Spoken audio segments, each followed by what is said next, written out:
ওইখানে এসে কেউ আমাদেরকে আক্রমণ করতে পারে সেটা আমাদের ধারণার মধ্যে ছিল না। অপ্রত্যাশিত আক্রমণ, সবাই এখনো যারা আছে, যারা অনেকে শকের মধ্যে আছে, সে কথা বলতে পারতেছে না বা সে মানসিকভাবে স্টেবল না, এমন অবস্থায় চলে গেছে। যারা করেছে এটা তো পুরো প্ল্যানিং করে করেছে।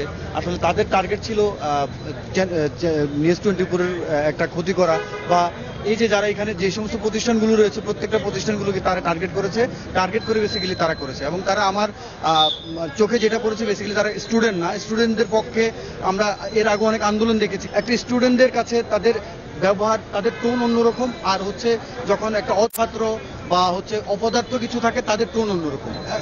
যারা করেছে এরা এটা স্টুডেন্ট না, ট্রু এটা স্টুডেন্ট না, তাদের অনেক প্ল্যানিং ছিল, সেই প্ল্যানিং অনুযায়ী তারা এসেছে এবং তাদের প্ল্যানিং অনুযায়ী তারা কাজ করেছে। আমাদের গাড়ি ভেঙেছে, স্টাফদেরকে হচ্ছে হাত তুলেছে গায়ে। আল্লাহ না করুক এর চাইতে মারাত্মক কিছু ঘটতে পারতো। উচ্ছৃঙ্খল এবং কিছু দুষ্কৃতকারী, আমি বলবো যে 60-70-80 জন এরা হঠাৎ করে ঢুকছে, বাট তারা প্রি প্ল্যান করা ছিল এবং এদের পিছনে অবশ্যই কেউ আছে যারা আমাদের এই প্রতিষ্ঠানের ভালো চায় না। অ্যাট দ্য সেম টাইম তারা এই সংবাদ মাধ্যমকে যেন টুটি চেপে ধরতে পারে এবং সংবাদ মাধ্যম যেন সত্য এবং নিষ্ঠা প্রচার করতে না পারে, সেইটার বিরুদ্ধে একটা অ্যাকশন নিছে আমার তাই ধারণা। এবং আমি আরো বলবো, কারণ আমি দেখেছি তারা কোনো ডিভাইস এখান থেকে নেয়নি, সবগুলো ভেঙে রেখে গেছে। তো তার মানে তারা প্ল্যান করে আসছে, যদি কোনো ডিভাইস তারা নিত তাহলে সেটা থেকে হয়তো আমরা ট্র্যাক করতে পারতাম যে ডিভাইসটা এখন কোথায় আছে বা কার কাছে আছে। তো এইটা তো কোনো সহজ ব্যাপার না, তারা অবশ্যই এটা প্ল্যান করেই নিছে এবং এটা খুবই দুঃখজনক।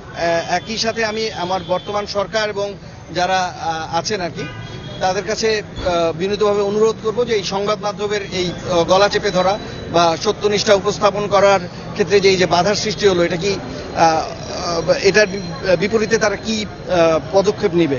গত 6 তারিখ থেকে আমাদের কিন্তু কার্যক্রম কন্টিনিউ করেছিলাম, রোড সেফটি আর যা আমাদের কাজ ছিল। তো লাস্ট ডে থেকে আমরা আমাদের কাজগুলো হচ্ছে পজ করে দিয়েছিলাম। এতদিন কিন্তু কেউ সাহস করতে পারে না যে কোথাও হামলা বা এগুলো। আজকে কোনো দুষ্কৃতিকারীরা আপনাদের এখানেই করেছিল এটা।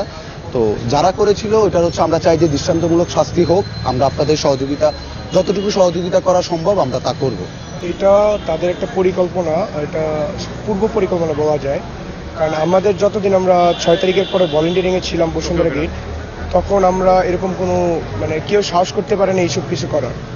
আমাদের কালকে বিকালের পর আমাদের যে ভলেন্টিয়ার ছিল তাদেরকে আমরা সবাই মিটিং করে তাদের ট্রাফিকিং কাজ শেষ করে দিয়েছি।